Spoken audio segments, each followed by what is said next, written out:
तो देखो, आज हम लोग इंग्लिश ग्रामर का वो टॉपिक पढ़ रहे होंगे जो बोर्ड एग्जाम में हर साल पूछा ही जाता है और इसके साथ में जरा सी भी गलती करने से पूरा का पूरा आंसर बिगड़ जाता है और नाम है इसका नो सूनर देन। देखिए जरा ध्यान से, ये कोई आम टर्म नहीं है, ये है इंग्लिश ग्रामर का स्पीड ब्रेकर जो ये बताता है कि अगर एक काम हुआ है तो उसके साथ में दूसरा काम भी हो गया है। जैसे देखिए इसको उदाहरण के थ्रू, ठीक है, ध्यान से देखिए। जैसे आपने वीडियो पर क्लिक किया और वीडियो चलने लगा, ठीक है, आपको मैंने बात समझाई, आपको बात समझ में आ गई, ठीक है, और जैसे ही मैंने ये कहा तो आप हंसने लगे। ये जो दो घटना एक साथ हो रही है ना, इन्हीं को कनेक्ट करने के लिए नो सूनर देन का प्रयोग करते हैं। जैसे एक और देखिए, घंटी बजी और बच्चे भागे। स्कूल में घंटी बजती है ना, बच्चे दौड़ लगा जाते हैं, तो घंटी बजी और बच्चे भागे। तो ये जो दो घटना एक साथ घटी ना, इनको जोड़ने का काम कौन करता है? No sooner than. है ना मजेदार?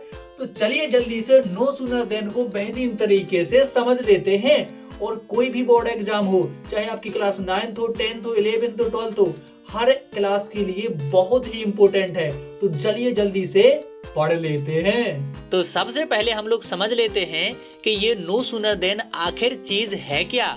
तो बच्चों, ये जो नो सूनर देन है ना, ये कोई चीज नहीं है, खाने वाली चीज नहीं है। ये है भैया हमारी इंग्लिश ग्रामर का छोटा सा पिद्दू सा टर्म। बस इसी को हम लोगों को समझ लेना है और हमारा ये नो सूनर देन का प्रयोग जान लीजिए कि सफल हुआ। तो देखिए जरा, ये जो नो सूनर देन है ना, ये कोरिलेटिव कंजक्शन है। अब देखिए कोरिलेटिव कंजक्शन क्या है, इसको जरा छोड़िए, ठीक है, अभी के लिए छोड़ दीजिए, मैं बताता हूँ ये क्या है। सबसे पहले समझ लीजिए कि इसका काम क्या है।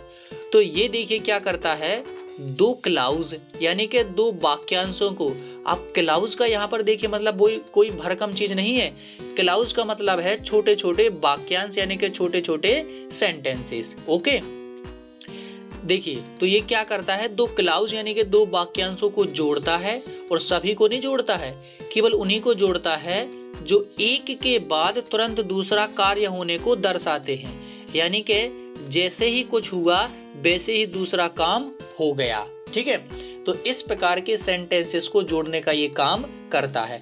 अब देखिए जरा इनको थोड़ा एग्जाम्पल के थ्रू समझते हैं। जैसे पहला सेंटेंस यहाँ पे लिखा है द बेल रिंग, यानी कि घंटी बजी। ओके, एक घटना हुई यानी कि एक छोटा सा सेंटेंस हुआ। अब देखिए यही तो हमारा क्लोज है, यही हमारा क्या है, एक छोटा सा सेंटेंस ही तो हमारा क्या है, ये हमारा क्लोज ही है। यानी कि एक छोटा सा वाक्य क्या है, हमारा क्लोज। तो क्लोज कोई बड़ी चीज नहीं है, ठीक है, ये क्या है, एक छोटा सा सेंटेंस। ओके, तो अब देखिए द बेल रेंग, घंटी बजी। The students rain out of the class, बच्चे कक्षा से बाहर भाग गए, ठीक है, या बच्चे कक्षा से बाहर भागे। तो देखिए घंटी बजी, बच्चे कक्षा से बाहर भागे।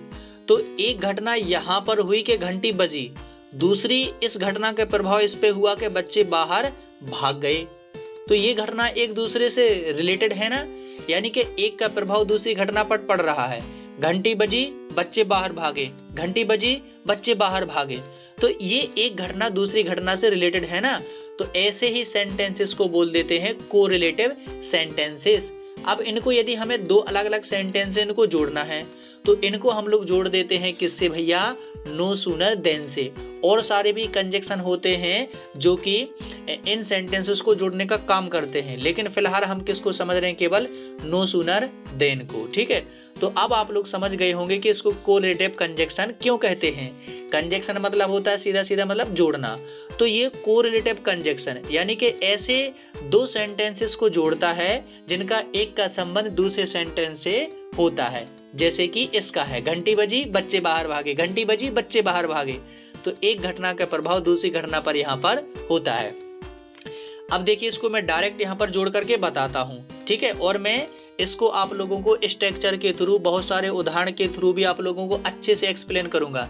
पहले देख लीजिए कि ये दोनों सेंटेंस है वो नो सूनर देन से जुड़ करके किस तरीके से बन जाएंगे। तो देखिए ये ऐसे बनेंगे, no sooner had the bell rung then the students run out of the class.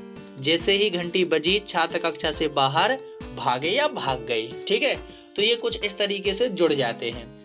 अब आप लोग जरा ध्यान से इस वीडियो को पूरा देखिएगा, क्योंकि ये आप लोगों का जो नो सुनर देन है ना, चाहे आप क्लास 9th में हो या फिर आप लोग क्लास 10th में हो या फिर आप लोग क्लास 11th में हो या फिर आप लोग क्लास 12th में हो, यहाँ तक कि आप लोग कंपटीशन की तैयारी भी कर रहे हो, ये नो सुनर देन आपका हमेशा के लिए क्लियर हो जाएगा। आपको इसके बाद कोई और लेक्चर देखने की जरूरत नहीं पड़ेगी, ना ही मुझसे पूछने की जरूरत रहेगी। बस आप लोग ये ध्यान से समझ लीजिए। ओके, तो देखिए सबसे पहले हम लोग समझते हैं स्ट्रक्चर नंबर फर्स्ट। अरे सर ये स्ट्रक्चर फर्स्ट क्या है? देखिए जरा, इसको मैं आप लोगों को 3 स्ट्रक्चर के थ्रू समझाऊंगा। सबसे पहले समझते हैं हम लोग हेड के साथ, यानी कि पास्ट परफेक्ट टेंस में, क्योंकि जो हेड है वो हमारे पास्ट परफेक्ट टेंस की हेल्पिंग वर्ब होती है। तो देखिए जरा, इसकी सबसे पहले हम लोग देख लेते हैं स्ट्रक्चर। क्या करना है? No sooner had. अब हेड वाला सेंटेंस कर रहे हैं तो सबसे पहले हम लोगों को लिख देना है नो सूनर हेड। सोचना समझना नहीं है, नो सूनर हेड लिख दिया, फिर सब्जेक्ट लिखना है, फिर वर्ब का थर्ड फॉर्म लिखना है, फिर कॉम्प्लीमेंट यानी कि जो सेंटेंस को पूरा कर दे, फिर देन लगाना है, और फिर ये हमारा सब्जेक्ट और वर्ब का सेकंड फॉर्म, और इसको ही बोल देते हैं सेकंड सेंटेंस। और सेकंड सेंटेंस को आपको कुछ नहीं करना है, कैसा लिख देना है? ज्यों का त्यों। इसमें कुछ नहीं करना आपको, सेकंड सेंटेंस को ज्यों का त्यों लिख देना है, यानी कि यहाँ से यहाँ तक की बात तो पूरी ज्यों का त्यों ही हम लोग लिखेंगे। ओके, यानी कि दूसरा सेंटेंस ज्यों का त्यों। स्ट्रक्चर में देखिए कुछ नहीं है, नो सूनर हेड, फिर ये हमारा सब्जेक्ट, और आप लोग देखेंगे कि सब्जेक्ट के बाद यहाँ पर जो हेड है वो आ रहा है, तो ये यहाँ पर इन्वर्जन है। अभी आप लोग समझोगे कि ये क्यों आता है। वर्ब का थर्ड फॉर्म ये आपको पता होना चाहिए। यदि आप लोगों को ये बेसिक सी चीज़ें पता नहीं है कि वर्ब का थर्ड फॉर्म क्या है, सब्जेक्ट क्या होता है, ये टेंस क्या है, तो आप लोग मैं अपने व्हाट्सअप चैनल का ग्रुप का जो मैंने बनाया हुआ है व्हाट्सअप चैनल, ठीक है, आजकल बहुत ही नहीं व्हाट्सअप चैनल आते हैं व्हाट्सअप पर, तो मैं उनका लिंक है अपने डिस्क्रिप्शन में दे दूंगा। आप लोग वहाँ पर ये छोटी छोटी चीज़ें क्लियर कर सकते हैं, जैसे वर्ब का थर्ड फॉर्म क्या है, ये सब्जेक्ट क्या है, टेंस क्या है, हर एक चीज़ मैंने बेहतरीन तरीके से वहाँ पर समझाई हुई है। अब इसका प्रयोग कहाँ करते हैं? तो इसका प्रयोग तब करते हैं जब दोनों घटनाएं भूतकाल यानी कि पास्ट में हो और एक के बाद दूसरी घटना घटी हुई हो। जैसे देख लीजिए, एक एग्जाम्पल के थ्रू हम लोग इसको समझते हैं। ओके, हाँ, जैसे पहला है, ही रीच द स्टेशन, वह स्टेशन पर पहुंचा, द ट्रेन लेफ्ट, ट्रेन चली गई। ओके, तो इसको कैसे जोड़ेंगे? देखिए, सबसे पहले स्ट्रक्चर के अनुसार कुछ नहीं करेंगे, नो सूनर हेड लिख देंगे। ओके सर जी लिख दिया। फिर सब्जेक्ट यानी कि पहला सेंटेंस ज्यों का त्यों, तो यहाँ पर देखिए इतना पहला सेंटेंस लिखा है यहाँ तक, तो ये पहला सेंटेंस, फिर ये देन लगाएंगे और इसके बाद में दूसरा सेंटेंस, तो ये हमारा बन जाएगा। नो सूनर हेड लिखा, पहला सेंटेंस ज्यों का त्यों, फिर देन लिखा, फिर दूसरा सेंटेंस ज्यों का त्यों, खत्म। जैसे ही वह स्टेशन पहुंचा ट्रेन चल दी, यानी कि ट्रेन चली गई। ओके, अब इसको कुछ और एग्जाम्पल्स के थ्रू समझते हैं। उसके पहले थोड़े से बेसिक से नियम यहाँ पर समझ लेते हैं। जैसे देखिए, इम्पोर्टेंट रूल्स हैं जो कि ग्रामर के रूल्स हैं, आपको इनको याद रखना है। नो सूनर देन क्या होता है? हमेशा वाक्य के पहले आता है, शुरुआत में आता है। ओके, इसके बाद इन्वर्जन होता है, यानी कि उल्टा क्रम होता है। क्या इसका मतलब है कि हेड या डेड या कोई भी हेल्पिंग वर्ब है वो कहाँ आती है? सब्जेक्ट के पहले आती है, इसी को इन्वर्जन कहते हैं। ठीक है, दूसरे क्लोज जो हमेशा है उसमें क्या होता है? देन आता है, ना कि देन। इसको आप लोग ध्यान रखिए, क्योंकि ये देन और देन ये पढ़ने में एक जैसे हैं लेकिन इनका मतलब बहुत कुछ है, तो इसको नहीं लिखेंगे, ई वाले को नहीं लिखेंगे, अपन लोग लिखेंगे ए वाले को। ओके, तो ये हमारा हो जाएगा। ये हमेशा पास्ट घटनाओं के लिए उपयोग होता है, कभी कभी प्रेजेंट के लिए भी उपयोग कर देते हैं। ओके, यह वाक्य दिखने में इंट्रोगेटिव लगता है क्योंकि सब्जेक्ट के बाद में ये सब्जेक्ट के पहले क्या आ जाती है? हमारी हेड, तो दिखने में ये इंट्रोगेटिव यानी क्वेश्चन वाला लगता है, लेकिन ये होता है हमेशा कैसा? अफर्मेटिव। ध्यान रखिएगा, ठीक है, ये बेसिक से नियम है, इनको आप लोगों को याद कर लेना है। याद क्या करना है तो आप लोग समझ ही गए हैं। ठीक है, वैसे आप लोग पेन और कॉपी निकाल लीजिए और लिख लीजिए इनको। अब देखिए, ये यहाँ पर है हमारा पहला सेंटेंस। ओके सर जी, इसको बताइए जरा। ओके, देखिए पहला लिखा है, he opened the door. Okay, the dog ran out, उसने दरवाजा, मैं I opened the door. Okay, I opened the door, मैंने दरवाजा खोला। द डॉग रैन आउट, कुत्ता बाहर भागा। तो आपको देखिए इसको बनाने के लिए कुछ नहीं करना है, बस आपको स्ट्रक्चर ध्यान रखनी है। सबसे पहले आप लोगों को इस सेंटेंस को नो सूनर देन से जोड़ना है। तो सबसे पहले आप लोगों को लिख देना है नो सूनर, ओके, फिर लिख देना है हैड, ओके सर जी लिख दिया। फिर आप लोगों को पहला सेंटेंस यहाँ पर मैं लिख देता हूँ, पहला सेंटेंस यानी फर्स्ट वाला सेंटेंस यानी कि ये वाला ज्यों का त्यों आप लोगों को लिख देना है। फिर लिख देना है आप लोगों को देन, ओके। फिर आप लोगों को सेकंड सेंटेंस ज्यों का त्यों लिख देना, कुछ भी नहीं करना है। नो सूनर हैड लिखा, यस सर जी, पहला सेंटेंस लिखा, फिर देन लिखा, फिर दूसरा सेंटेंस ज्यों का त्यों, पहले सेंटेंस दूसरे सेंटेंस में ज्यों का त्यों लिख देना, कुछ भी नहीं करना है। बस आप लोगों को एक बात ध्यान रखनी है कि यदि यहाँ पर वर्ब का सेकंड फॉर्म है, क्या है सेकंड फॉर्म, तो उसको आप लोगों को थर्ड फॉर्म में बदल देना है। वैसे ज़्यादातर ऐसी फॉर्म होती हैं जिनका थर्ड और सेकंड एक जैसा होता है, लेकिन अगर वो थर्ड फॉर्म नहीं है, यहाँ पर सेकंड फॉर्म है, तो उसको थर्ड फॉर्म में बदल देना है और पूरा सेंटेंस ज्यों का त्यों, कुछ नहीं करना। और जैसे देखिए यहाँ पर बना हुआ है, देखिए क्या लिखा है, नो सूनर हैड लिखा, फिर देखिए I opened the door, I opened the door, पहला सेंटेंस ज्यों का त्यों, फिर ये देन लिखा, फिर द डॉग रैन आउट, दूसरा सेंटेंस ज्यों का त्यों। अरे सर बन गया, कुछ नहीं करना आप लोगों को बच्चों। नो सूनर हैड लिखा, पहला सेंटेंस ज्यों का त्यों, देन लिखा, दूसरा सेंटेंस ज्यों का त्यों। बस बात यही रखनी है कि अगर वर्ब का सेकंड फॉर्म है तो उसको आप लोगों को वर्ब के थर्ड फॉर्म में बदल देना है, बस और कुछ नहीं। जैसे ही मैंने दरवाजा खोला, कुत्ता बाहर भाग गया, ओके। दूसरा देखिए, the teacher entered the class, the student stood up, teacher ने क्लास में प्रवेश किया, बच्चे खड़े हो गए, कुछ नहीं करना है बच्चों। आपको क्या करना है, नो सूनर, देखिए नो सूनर हैड लिखा, फिर पहला सेंटेंस, फिर देन लिख दिया, फिर दूसरा सेंटेंस ज्यों का त्यों और खत्म, कुछ नहीं करना है, बस हो गया। देखो करिए ऐसा ही तो बना है, नो सूनर हैड, अच्छा ये नो नहीं लिखा है यहाँ का, ओके। नो सूनर हैड, पहला sentence in the class, then लगा, दूसरा सेंटेंस ज्यों का त्यों, खत्म, कुछ नहीं करना है। जैसे ही देख लीजिए इसका बना है, नो सूनर हैड, पहला सेंटेंस, ओके सर, देन दूसरा सेंटेंस, कितना सरल है बनाना। बस आपको ध्यान रखना है कि वर्ब का थर्ड फॉर्म लिख देना है यहाँ पर, पहले सेंटेंस में वर्ब का थर्ड फॉर्म बनाना है, दूसरा सेंटेंस ज्यों का त्यों, दूसरे में नहीं बनाना वर्ब का थर्ड फॉर्म ज्यों का त्यों, इसको तो अपन लोगों को ज्यों का त्यों लिख देना है। वर्ब का सेकंड फॉर्म ही यहाँ पर ये चलेगा, इसको नहीं बनाना, इस वाले को बनाना। अगर यहाँ पर दूसरा है तो उसको क्या बना देना है, तीसरा, ओके सर जी। अब आपने बता दिया, अब हमें भी तो कुछ करवाइए।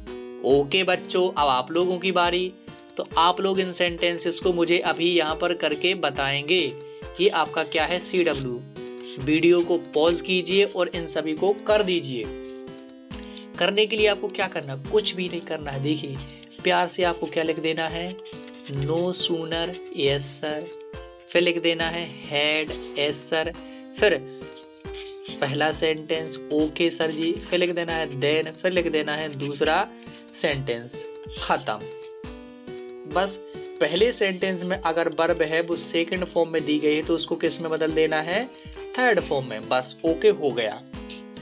ये आप लोग जल्दी से मुझे कमेंट में बताइए और कमेंट में लिखिए कि हाँ सर मुझे आ गए, हाँ सर आ गया, ठीक है, हाँ सर आ गया, ये बोलिए जल्दी से, ठीक है। तो इतना करने के बाद आप देख लीजिए आप लोग दूसरा, तो दूसरा क्या है भाई साहब, तो दूसरा है आप लोगों के लिए स्ट्रक्चर, ये है डिड वाला, ठीक है, सिंपल पास्ट टेंस। इसकी स्ट्रक्चर क्या है, नो सूनर डिड सब्जेक्ट, अब इसमें आएगा वर्ब का फर्स्ट फॉर्म।